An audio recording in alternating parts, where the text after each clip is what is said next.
All right, you guys, today I am pulling out all of my tools and techniques to give you guys some tips and inspiration for crushing all of your goals in the month of September and the fall season while keeping it fairly simple. So, as promised, I am going to share with you guys today a very thorough and in depth look and setup of my Mountains to Pebbles planning process. I did tell you guys a while back, I think earlier on in the summer, that I would share with you the big poster board that I have in my office. That I do this visually on the wall on. However, I recently rearranged my office and my husband still suffering from that back injury, so I don't really want to ask him to do any heavy lifting of that frame at the moment. So we are just going to do it on paper, and eventually I will show you guys what that poster looks like.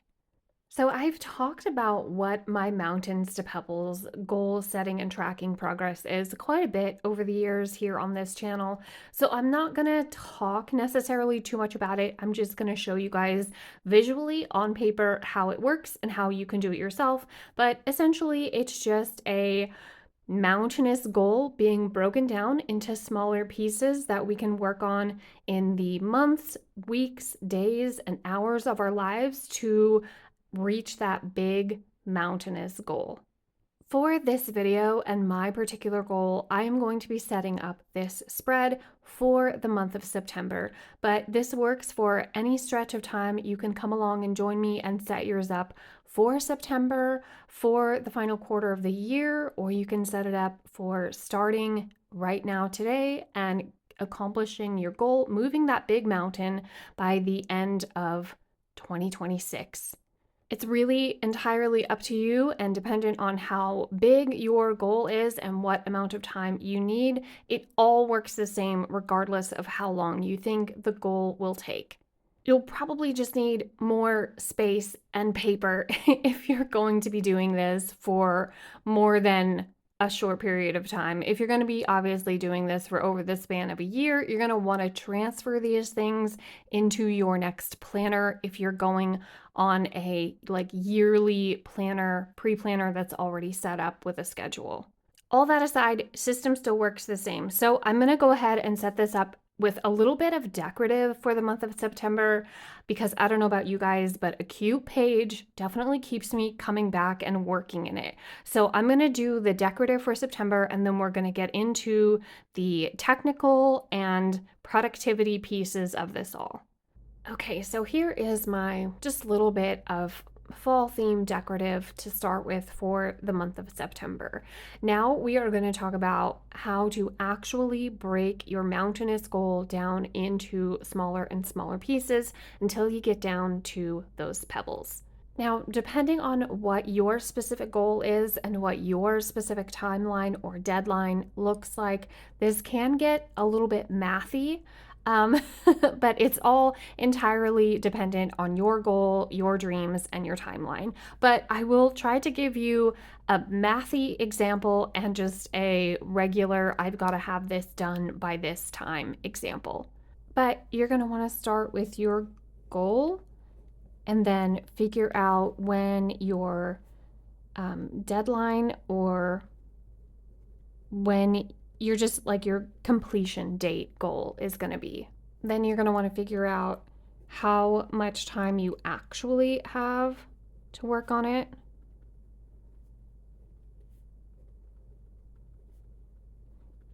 Because you may have your necessary finish date or your goal deadline at some point in the future. It could be 4 months away, but you have a whole bunch of other things on your plate, responsibilities, a full-time job, you're a caregiver, what have you.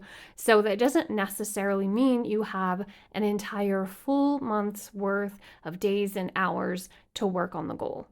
Once you figure out how much time you actually have to work on it, be entirely realistic with yourself to save from burnout, unrealistic expectations, and then completely being let down and feeling guilty when it's not necessarily in your control when the date comes and passes by without the goal completed. But let's say, for the sake of this project, that you actually have to have it done by the crunch time. Let's say you are hosting Thanksgiving this year and it's super important to you to have your home in tip-top shape. I don't think that's necessary to host Thanksgiving, but let's just say that that is your goal. Thanksgiving is a set date this year, so we can't push Thanksgiving into December or January to buy that time to tidy and organize. So we're going to work on this, and I'm going to show you guys how to do this with a specific deadline, crunch time in mind. So once you have that date figured out, then you break it down into you go from the mountainous goal to your boulders, to your rocks, to your pebbles. I came up with this layout and structure for goal setting in 2020, you guys, when it felt impossible to me to look at my big mountainous goals, but it was still important to me to work on it. And I thought, I cannot look at that mountain that I have to move, but I can handle some pebbles. I can handle some pebbles on a daily basis. So that is where I came up with the idea for this. And now I'm going to show you guys how to do exactly that. Okay, so over here is where I am going to put my big mountainous goal. You can also write it up here underneath your month or your season, what have you, just to have it written out as like a title as well as in a box for you to track when you come to it. And I'm going to white out, or maybe I'll cover it with some stickers where it says notes, but this is where my mountainous goal is going to be. And then up here is where I am going to keep track of the pebbles. So this is just a blank, like undated, it's not blank obviously, but an undated, nothing filled out monthly calendar sticker. And I'm just going to shade in each of the blocks when I make daily effort toward my goal.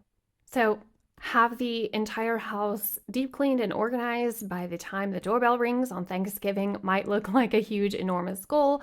But over here, your little things, your pebbles, clean out the silverware drawer, organize the spice cupboard, little daily efforts. It could even be less or more. It's up to you really to determine the size and the tasks that are bundled up in your pebbles, your rocks, your boulders, depending on how much time in a day or a week you have, and depending on how much you can dedicate to it.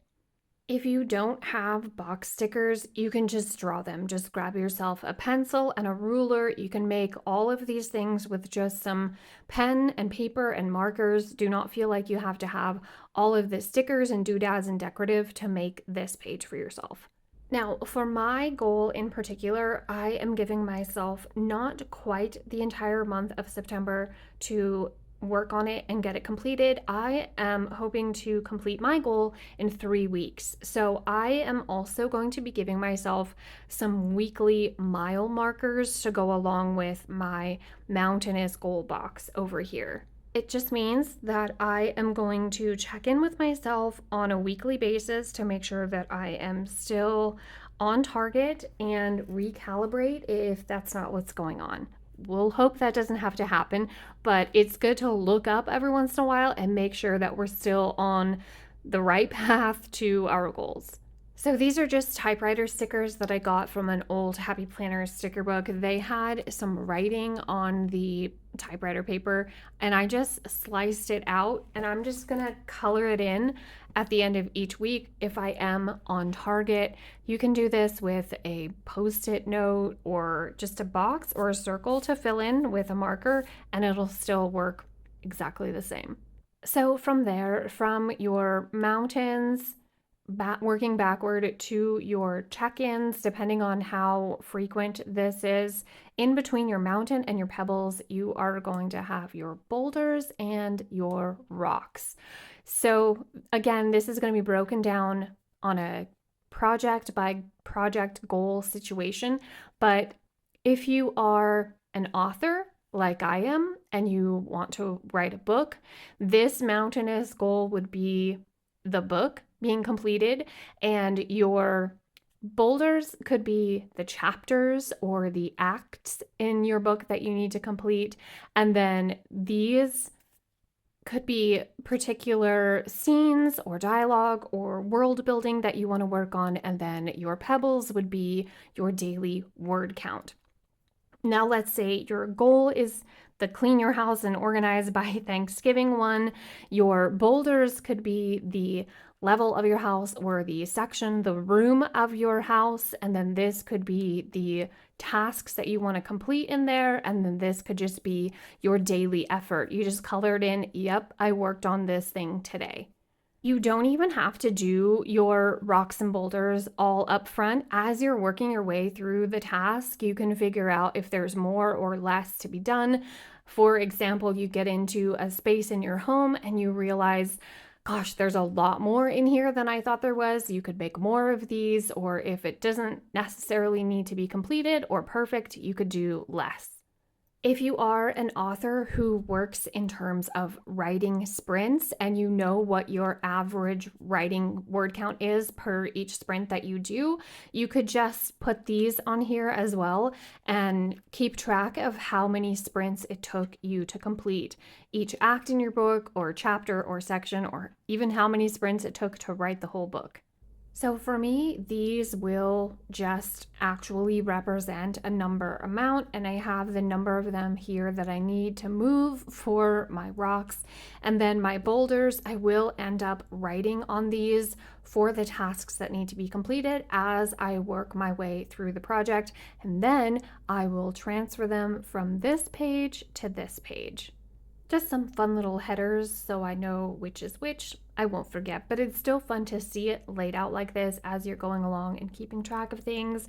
And then I'm just gonna make it a bit more fun by adding a little more decorative over here on this side, because a project cannot be completed without copious amounts of coffee. And then let's see, I want to put this little believe quote on here somewhere. I think we'll just go like that.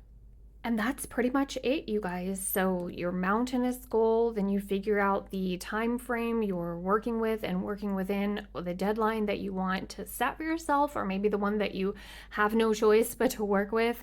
And then you break this mountain into smaller and smaller pieces, and make sure that you are taking this with you into your planner or your notebook or whatever it is you use on a regular basis. So I do a layout like this, plus my planner for the days and the weeks, plus my board that's up on the wall, plus a calendar. So I'm tracking it in all of the places, especially with my pebbles, because those are what end up adding up to make all the difference. But this is it, you guys. This is my mountains to pebbles goal process with some pretty simple tools and techniques to go after your big mountainous goal and dreams. Let me know if you have any questions. I'd be more than happy to catch up with you down in the comments. Let me know if you're going to give this process and system a try. And if you're comfortable with sharing, let us know down in the comments what your goal is for the month of September, what you're going to be working on. You guys, that is all for this one. I will see you in my next one. Tell your dog I said hi. Bye, guys.